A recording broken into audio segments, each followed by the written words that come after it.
pop their tongue, you'll see all three of my kids' heads look for that noise. So anyway, good to be back with y'all. For those of you wondering what happened last Sunday, we were not supposed to come back home. We were supposed to still be in Maryland, and they had a winter weather advisory, and they ended up getting about a foot of snow. And so we left before it started snowing, because I had my little Power Ranger van and with its racing slicks on it, and I didn't want to be stuck up there for a week. So we left early, and Brother Randy had already asked someone to teach. He asked Brother Joel to teach, and I didn't want to try and interrupt that process right there. So that's why I was upstairs last week and not down here teaching. But Brother Joel did a good job. I appreciate him filling in for me and everything. But like I said, that's what happened, why I was here last week and not teaching. So if you have your Bible, turn to 2 Kings chapter number 3. 2 Kings chapter number 3. Glad my mother-in-law could make it to church on time.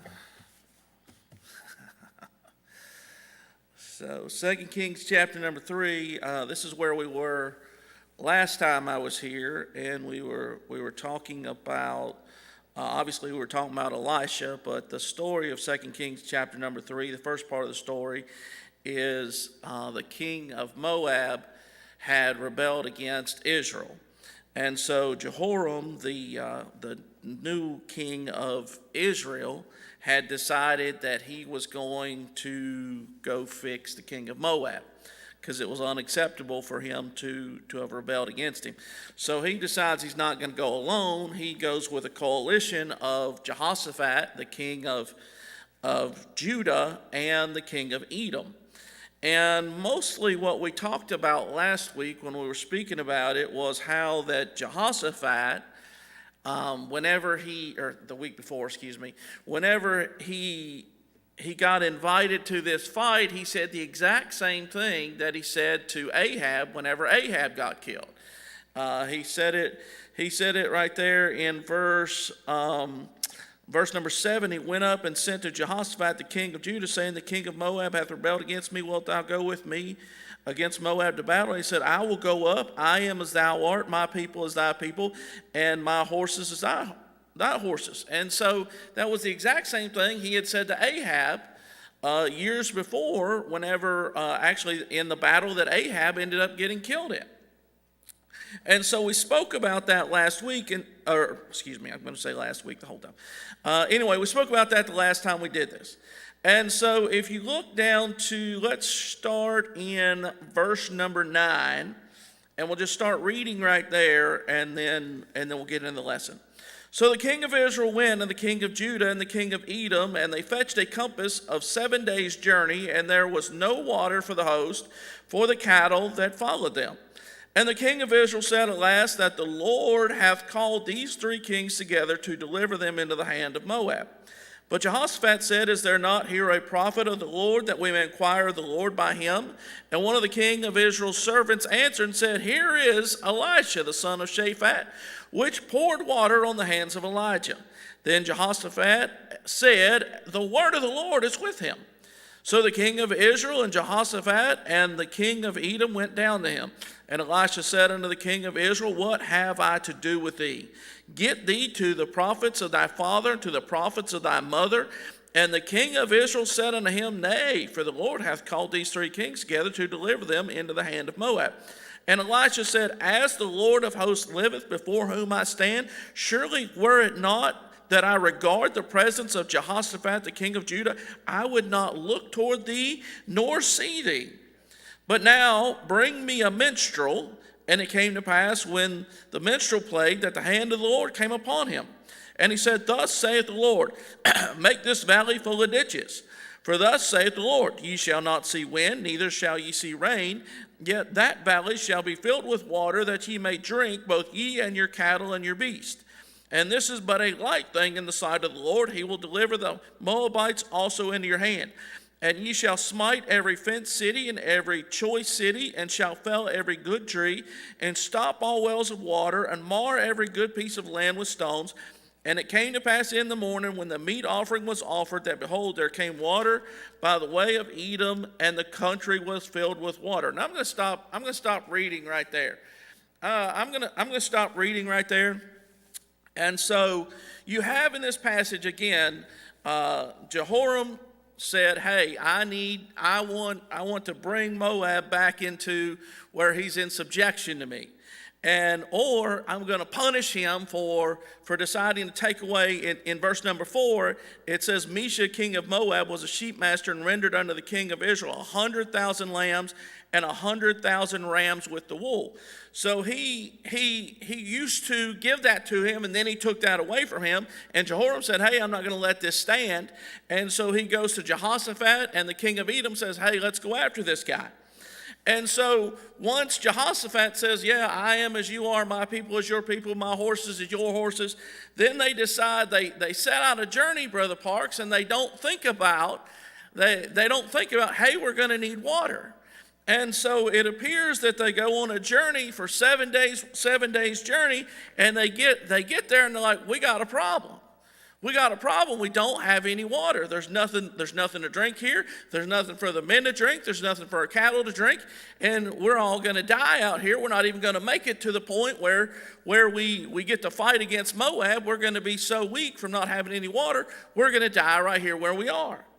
And so the first thing I want you to notice is in chapter number 10, verse number 10, he says, and the king of Israel said, alas, the Lord hath called these three kings together to deliver them in the hand of Moab. Now, I'm always fascinated with the fact that these guys were always eager to blame God when they had a problem. It's the Lord's fault. It's God's fault. He's the one that brought us out here. I mean, you think about it. I mean, it was an inherited trait. You think about the children of Israel, whenever, after they crossed that Red Sea, every time they came up to a problem, whose fault was it? It was God and Moses. It was God and Moses. Y'all brought us out here to kill us. Y'all brought us out here to kill us. There's no water. Y'all brought us out here to kill us. There's nothing to eat. Y'all brought us out here to kill us. And so here you have these people that won't call on God any other time, but they don't mind blaming God. They don't mind blaming God for the problem and blaming his prophet. You're going to see that they blame Elisha later on in his life. It's Elisha's fault why they're starving. And so you have the king of Israel right here, and in the beginning of the chapter it talks about Jehoram, and we know that Jehoram is Ahab's son, and it says in verse number 2, and he wrought evil in the sight of the Lord, but not like his father and like his mother, for he put away the image of Baal that his father had made. So we talked about that a couple weeks ago, how that he did put away the image of Baal, but he did not stop the sin of Jeroboam. He continued in the ways of Jeroboam, and he kept those golden calves, and so he did not worship Jehovah. He worshiped those false gods that were created.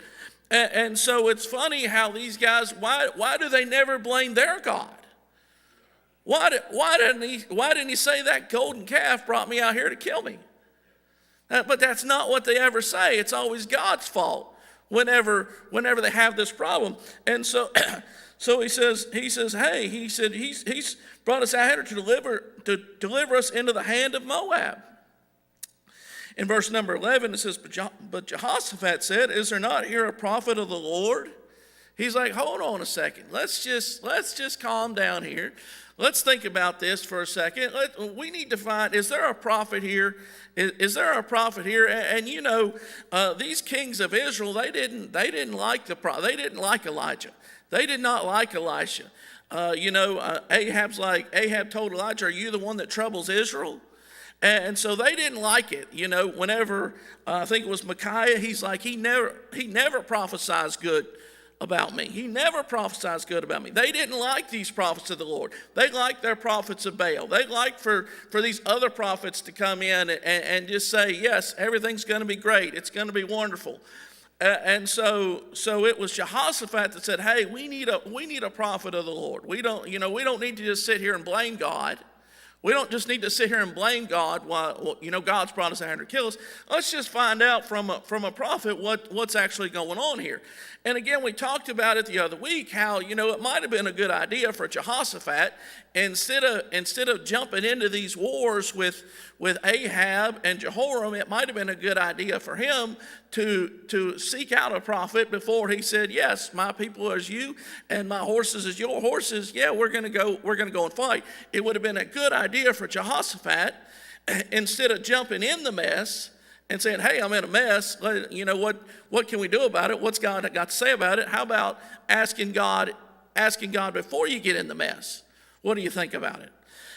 But Jehoshaphat didn't do that, and I can understand that, because I'm kind of that way. Sometimes I jump in with both feet, and then I get in the middle of something, and I'm like, well, wait a second, I've got myself in a mess here. Maybe I should have prayed about this situation. Maybe I should pray about it. And so, like I said, you understand that, Jehoshaphat was human just like the rest of us, and he got himself in the middle of a mess, and he said, is there a prophet around here? So what I want you to see right here in verse number 11, and it says, one of the king of Israel's servants answered and said, here is Elisha, the son of Shaphat, which poured water on the hands of Elijah. Now, we know that Elisha had not been a prophet very long. He had been working with Elijah, and in chapter number 2, when God took Elijah up in a whirlwind, Elisha took over. But Elisha he made that reverse journey where he went to Jericho, and then he went to Bethel, and then he went to Mount Carmel, and then he went back to where he was from. And so, but there was enough there that had the king of Israel wanted to know about Elisha, he would have known about Elisha. And I'll explain to you why here in just a second. But here's Elisha, and he's like, oh yeah, he's the one that served Elijah. He's the one that served Elijah. And they knew he was a prophet, but it was almost a slight that, he's the guy that served. He just poured water on Elijah's hand. It wasn't, he's not, this is who's being called a prophet right now. But he's just the guy that poured water on Elijah's hands. He didn't say, hey, he's the guy that took Elijah's mantle. He's the guy that walked up to that Jordan River and said, where is the God of Elijah? And smote that Jordan River, and that river parted. He didn't even mention the fact that when he was at Bethel, when those kids cursed him for when those kids made fun of him for having a bald head, and he turned around and cursed them in the name of the Lord, they didn't mention the fact that those bears come out of the woods and killed those kids. No, he slighted him by saying, he's the guy. He's just the son of Shaphat. He's just the guy that poured water on Elijah's hands. But look, in Judah, where Jehoshaphat was from, look what he says. And Jehoshaphat said, the word of the Lord is with him. And so here, somehow Israel says, that didn't mean anything. But in Judah, where Elisha, that really wasn't his domain, Jehoshaphat heard about Elisha and said, hey, the word of the Lord is with Elisha. Hey, you're not slighting him to me by saying he's just the guy that poured water on Elijah's hands. That's just not, that may be a small thing to you, but it doesn't bother me a bit to see a guy who was a servant is now the guy in charge. That doesn't bother me a bit. You can try and make it sound as bad as you want to, but I'm telling you the word of the Lord is with Elisha. And so they call Elisha. They're like, hey, they call Elisha, and it almost looks to me like Elisha's like, I'm not coming up there. I'm not coming up there. As long as that guy, hey, y'all ever done that? As long as he's up there, I'm not going up there. And so it says, the Bible says that in verse number 12, the word of the Lord is with him. So the king of Israel and Jehoshaphat and the king of Edom went down to him. So they had to come down to him. He's like, I'm not going up there. I know what the problem is. I know the solution to the problem. But no, I'm not going up there. They can come down to me if they want to see me. And so they had to make their way down to him. And if you're in charge, which as a king, you would think, hey, I'm in charge and everyone in my kingdom is subject to me. You would think that. But Elisha and Elijah's like, I don't care what you say. It don't matter to me what you say. You're not as in charge as you think you are. And something I want us to think about here is God told Elijah to anoint 3 men. God told Elijah to anoint 3 men. He said, anoint Elisha, Hazael, and Jehu. Now, he didn't do it. We talked about that weeks ago. He did not do it. The only one that he anointed, per se, would be Elisha. And so here is Elisha walking around with the trump card for the king of Israel all the time, because Elisha has this card that he's holding that says, anytime I want to, I can anoint Jehu king, and your days are over.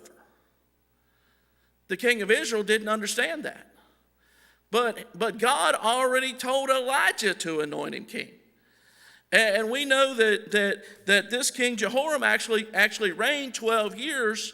He reigned 12 years, but you understand that here's Elisha, and every time he deals with him, knows that any day he could say, you know what, it's time for Jehu to be king. God, is it not time for Jehu to be king? Can I not anoint him now so that he can be king and get rid of this son of Ahab, this son of Jezebel? Can I not do this? Here's Elisha, and look at the disdain that he has for Jehoram. And I don't think it's just for Jehoram. I think it's for Jehoram's parents and what Ahab and Jezebel did to Israel. What they did to Israel, and how that they brought that Baal worship to Israel, and how all those people followed them.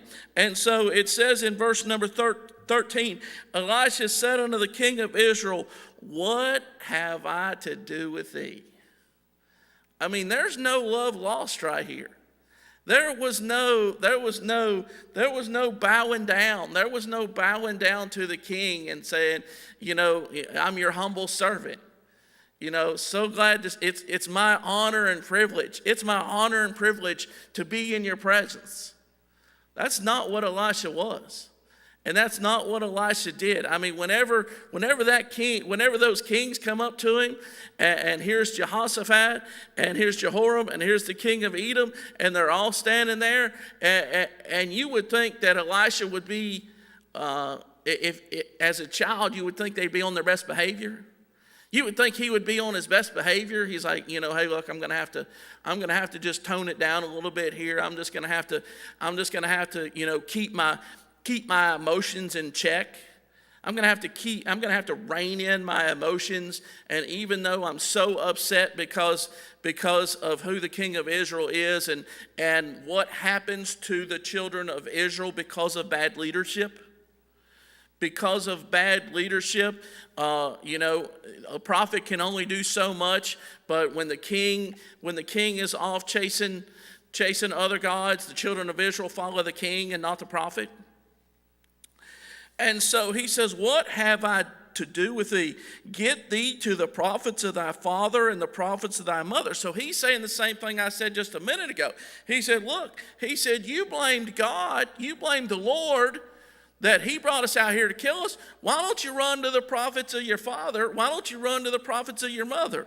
Oh, I know, most of them got killed with Elijah there whenever he offered that sacrifice and prayed that prayer, and 450 prophets of Baal got killed. That's what happened to the prophets of your father and the prophets of your mother. And so he's like, hey, look, he said, look, why is it that you want to call on God now? Why don't you? It would be one thing for you to be this king and see the error of your ways and say, hey, look, I need to change. I need to change. I need to be different. I've served the wrong God all my life. But that's not what you're going to do. That's not what you're going to do at all. You're going to call on God and try and get God to rescue you. And then as soon as God rescues you, you're going to go on back back to the gods that Jeroboam created. You're going to go back to Bethel, and you're going to stand in front of that golden calf, and you're going to worship that golden calf and act like that golden calf did something for you. Why don't you run back to Bethel to that golden calf and talk to that golden calf and see if it can't rescue you from this problem right here? That's what Elisha was saying to him. He said, hey, look, he said, why don't you get back to the prophets of your father and the prophets of your mother? If what you got is so good, why are you coming over here now? If what you have is so good, why do you need me?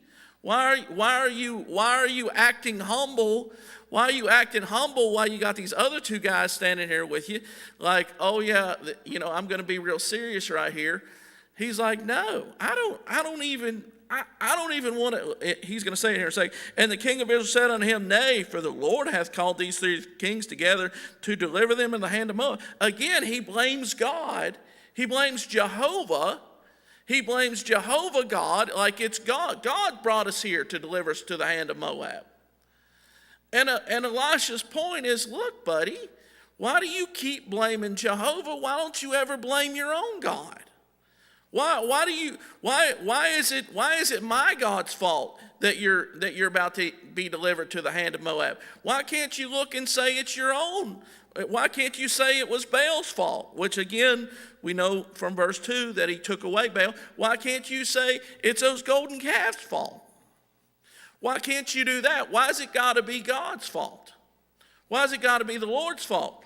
And so he says in verse number 14, Elisha said, as the Lord of hosts liveth, before whom I stand, surely were it not that I regard the presence of Jehoshaphat, the king of Judah, I would not look towards thee nor see thee. I mean, there's no friendship here. There's no giving him the gospel. There's no, let me tell you, Jesus loves you. That's not happening right here. He's telling him, look, were it not for Jehoshaphat standing right here, you would not be in my presence. I wouldn't look towards you. I wouldn't see you. I wouldn't acknowledge you. You are absolutely nothing to me. That's pretty humbling.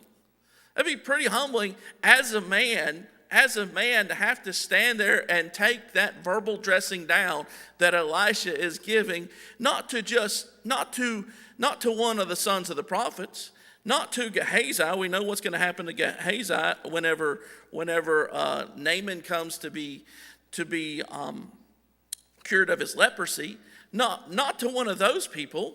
Not even to those children that he turned around and cursed for making fun of his bald head. He's talking to the king of Israel. He's talking to the king of Israel, and he's talking to the king of Israel like he's nothing. Absolutely nothing. And so look at what happens to Elisha because of this. Because of dealing with Jehoram, and because he got himself so worked up, look what he says. He says in verse number 15, bring me now a minstrel. Bring me now a minstrel. He says, I am so worked up and I am in such bad shape, I cannot even pray right now to God.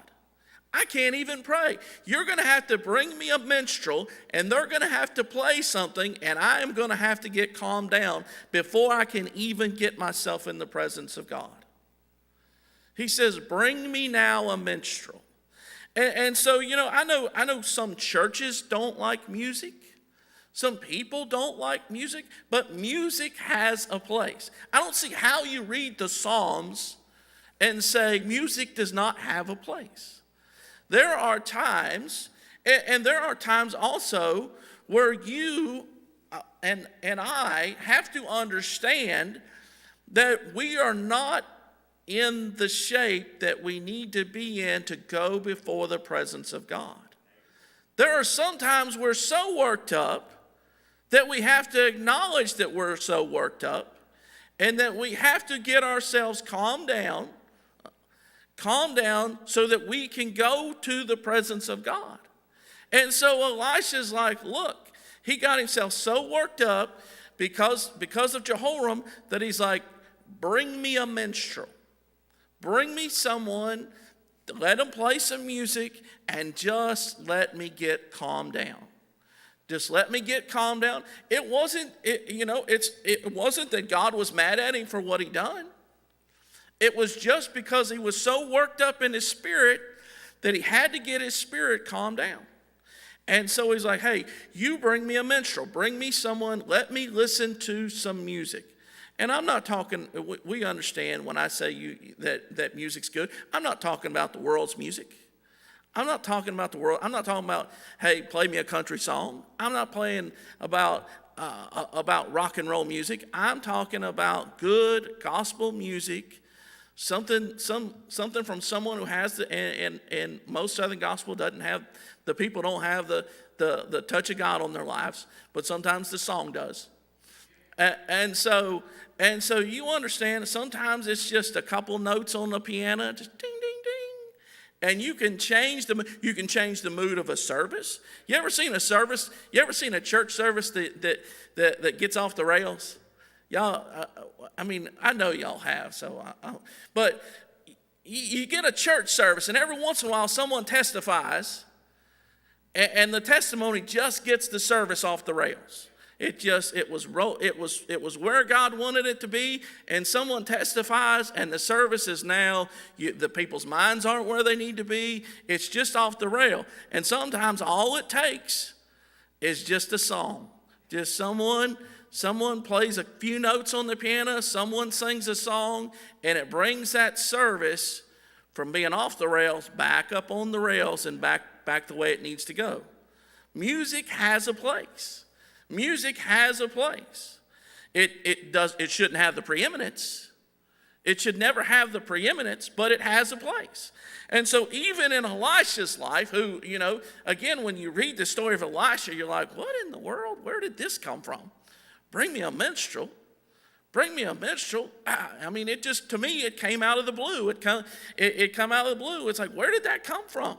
But even in Elisha's life, the prophet of God, he said, hey, bring me a minstrel. And so it says, it came to pass when the minstrel played that the hand of the Lord came upon him. So here he is. And again, like I said, whenever I read the Bible, I try and visualize what I'm reading. I try and see it playing out. And so here you see this bald-headed prophet who's standing there, and he was so angry just a few minutes ago, and this guy is playing whatever he's playing. It doesn't tell us what he's playing, but he's playing, and all of a sudden, it just calms the savage beast. It just calms this prophet down until he's like, the hand of the Lord comes upon him. And he said, thus saith the Lord, make this valley full of ditches. Now, Brother Parks, I love Elisha. That's why I'm teaching on Elisha. I love Elisha because he's so unorthodox. There's so many things that he did that just, to me, just come out of the blue. It's just like, whenever the axe head falls in, he's like, where did it fall? And he cuts down a stick and he just throws a stick in the water, and up comes the axe head. And here comes the woman who's in debt, and they're going to take away her children. He's like, tell me what you got. What do you got? And she's like, well, all I got is a little bit of oil. He's like, well, go borrow vessels and borrow not a few, and fill them up and sell them, and then live off the rest. I mean, some of the stuff that he comes up with is just like, it's just out of the blue. It's just unorthodox. And so here he says, make this valley full of ditches. Now, I don't know about y'all. I mean, we got Cody and Paul Price in here. They might could dig a pretty good ditch right now, but here are some men, 7 days journey, and they hadn't had any water. I mean, they're already thinking that we're going to die right here. The cattle don't have any water. The men don't have any water. Do you really want to be told when you're in that shape, boys, I need y'all to dig a ditch? I mean, I don't want to dig a ditch now. I didn't mind digging when I lived up in Maryland because the ground was softer. But you dig a ditch down here in this red clay, and it's like digging through rocks a lot of times. And so it's just no fun. They didn't have an excavator. They didn't have Dakota's little skid steer. They didn't have Brother Rick's little Kubota with the little backhoe bucket on it. They didn't have a backhoe. They didn't have a jackhammer. I don't even think they had the little military fold-out shovels. They didn't have nothing, Brother Parks. They were going to war. They weren't in the ditch digging business. But what did the prophet say? He said, make this valley full of ditches. I'm surprised that all those kings didn't have a mutiny right there. What do you mean, dig a ditch? We don't need a ditch, we need water. We need water and we need it now. And so, but that's not, again, you have to understand, we try to put God in a box. We try to put God in a box, and a lot of times we think we know how God's going to do something, and God doesn't have to work in your box. He doesn't have to work in your box, and he doesn't have to do it the way you think he ought to do it. God can do things the way he wants to do them. And so he told them, dig a ditch. And again, like I said, for me, in my mind, I'd have been like, you want me to do what? You want me to dig a ditch? With what? With what? We don't have any shovels out here. I mean, maybe they had spears. They're out there with their spears, out there just digging a ditch with a spear. But whatever it was, the man of God said, dig a ditch. And you know what they done? They dug ditches. They dug ditches. And so you're like, hey, we're doing all this work. And if you're like me, you're looking for an immediate satisfaction. If I'm digging this ditch, I mean, there ought to be some water somewhere.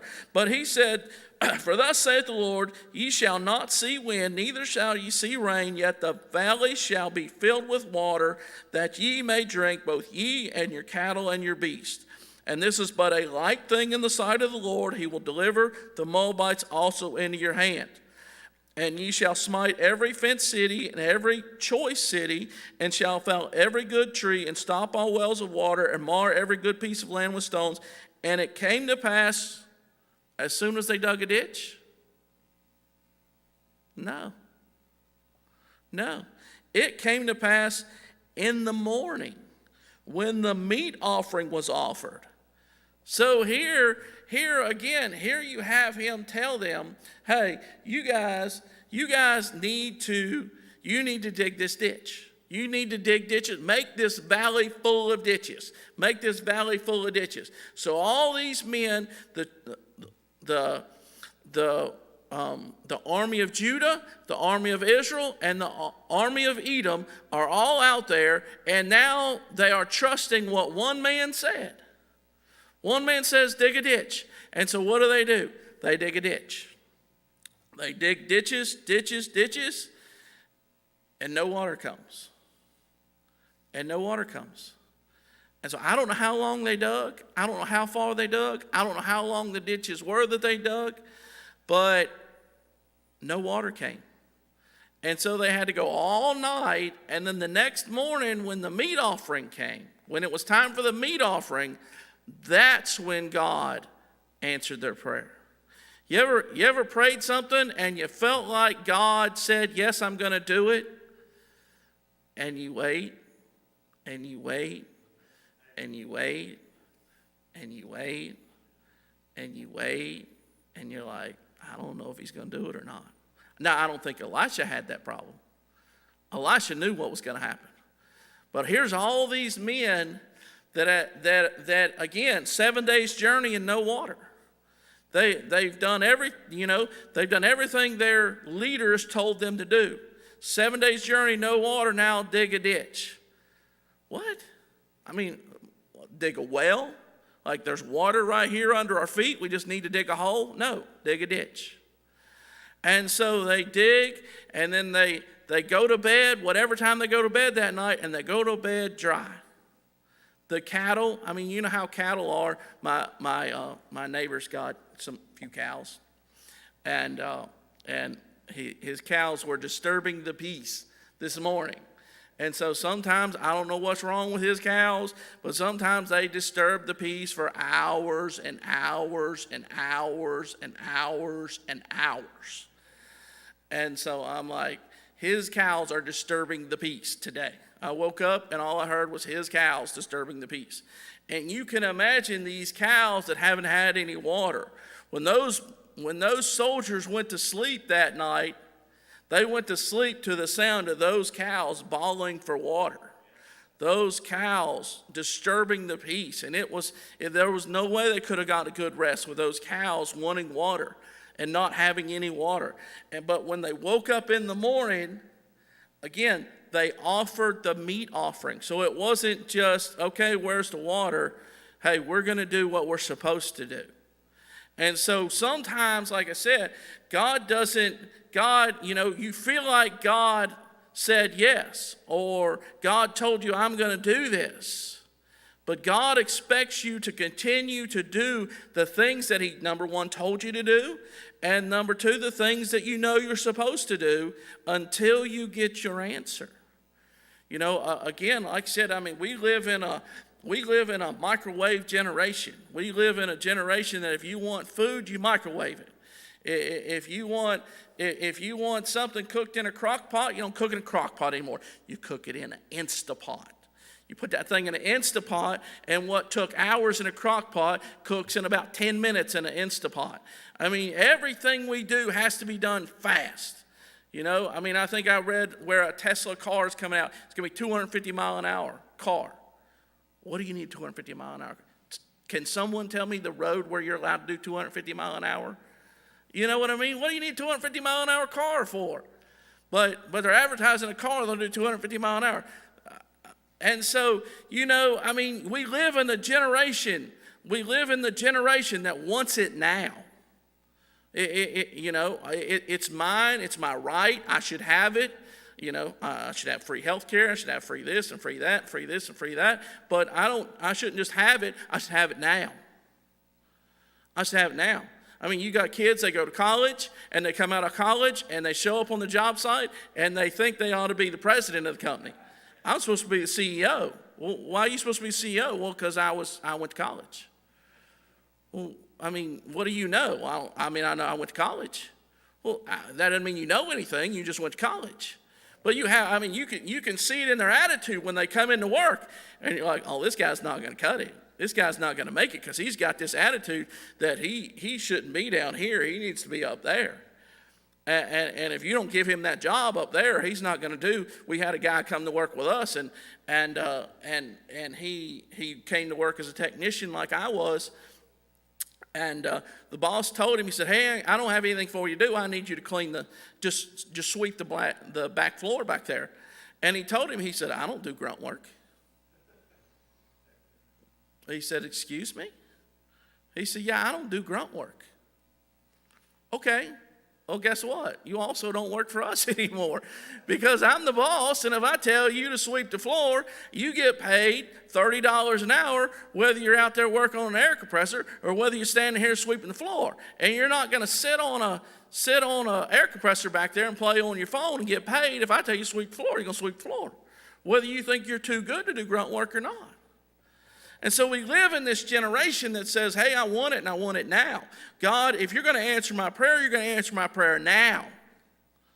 I don't want to have to wait. I don't want to have to just keep waiting. And so here Elisha said, hey, you dig ditches and God will send water. It's not going to rain. There's not going to be any wind, but you're going to see water. And they wake up in the morning expecting to see water. And it wasn't there. But when they did what they were supposed to do, the meat offering, that's when the water came. And so it's important for us to understand that God expects us to do what we're supposed to do. Not to quit. Well, I've got a reason. I haven't had any water. So because I haven't had any water, I've got a reason to not do what I'm supposed to do. This is going on in my life. So I'm just not going to go to church because, I got a lot going on right now. So I'm just going to stay home. No. God expects you. If you want your prayer answered, and God said, I'm going to answer it, but he hasn't answered it in the timetable you thought he should, God expects you not to say, you know what, I'm just going to bail on God till he answers my prayer. I'm just going to, he didn't answer it when I thought he was going to answer it. He said he would, and he didn't do it. And so until God answers that prayer, I'm not doing anything I'm supposed to. No, that's not what you do. That's the exact opposite of what you should do. My father-in-law used to say, God, if you don't answer this prayer, one of these days I'm going to stand in front of you and say, why did you not answer this? He didn't say, I'm going to quit, and until God does what he said he's going to do, then I'm going to say, God, you didn't do what you were supposed to, so I'm not doing what I'm supposed to. No, that's not what you do. You continue to do the things that you're supposed to do. And then when God answers the prayer, just like he said he would answer it, everything's good. But a lot of people get themselves squirrely with God. They get themselves out of shape with God because they feel like God said, I'm going to do something. And because he doesn't do it in the timetable that they felt like he should do it, they get themselves in a mess. They go out. They stop doing the things they're supposed to because they feel like God didn't do his part. God always does his part. God always does his part. Now, whether you understand it or not, sometimes it's just a matter of asking God, give me some understanding. Give me some wisdom. Let me understand how this prayer is not being answered. Why has this prayer not been answered yet? Well, I'm not praying to consume it upon my lust. I'm not praying this way. I'm not trying to do this. I'm trying to do right. And God, please help me. Paul had that thorn in the flesh. And finally, God just said, hey, my grace is sufficient for you. If the Apostle Paul goes to God in prayer over and over, and finally God's like, look, just stop asking. My grace is sufficient. You'll be fine. Then guess what? You'll be fine. We don't always understand how God works. But if you always understand that God is a good God, and he has your best interest at heart, and even if you don't understand what he's doing, he's still doing the best for you, and you always live with that motto, guess what? You'll be fine. And then one day God will answer that prayer and you'll be like, my answer came. I sure am glad I didn't do this. I'm sure I'm glad I didn't do that. I was talking to a guy this week, and he told me, he said, yeah, we just had a baby. I'm like, oh, okay, good, congratulations. He said, yeah, we adopted it. I'm like, yeah? He said, yeah. He said, me and my wife can't have a baby. I'm going to tell you, if you ever see a woman that cannot have a child, they get themselves messed up. They get to blaming God, they get to blaming their husband, they get to blaming themselves, they get to blaming all kinds of other things. Why? Because they pray and pray, and they're like, look, God, I don't understand. Here's these women get pregnant every day, and there's millions of abortions, and here I am, I'm trying to be in church, I'm trying to live right, I'm trying to do right, and I can't get pregnant. God, why? And they get themselves messed up. They get themselves in a mess. They do something that they will regret the rest of their life in an attempt to have a child. And you understand that, hey, God has a reason. God has a reason. And you have to learn to trust him. You have to learn to trust him. Those people had to learn that, hey, Elisha was the man of God. Elisha was the man of God. And if Elisha said dig a ditch, we dig a ditch. And if Elisha said, not going to see wind, not going to see rain, we're going to see water, we're going to see water. I mean, very easily they could have woke up in the morning and no water and been like, we're going to kill him. We're going to kill that man of God. He made us dig ditches. In the shape we were in, we had to dig ditches. And we wake up in the morning and there's no water. But no, they did what they were supposed to, offering that meat offering. And when they offered that meat offering, God answered their prayer. God answered their prayer for water. And so the thing I want us to think about here is just do what you're supposed to. Just do what you're supposed to and trust God. Do what you're supposed to and trust God, and it'll work out. Thank you.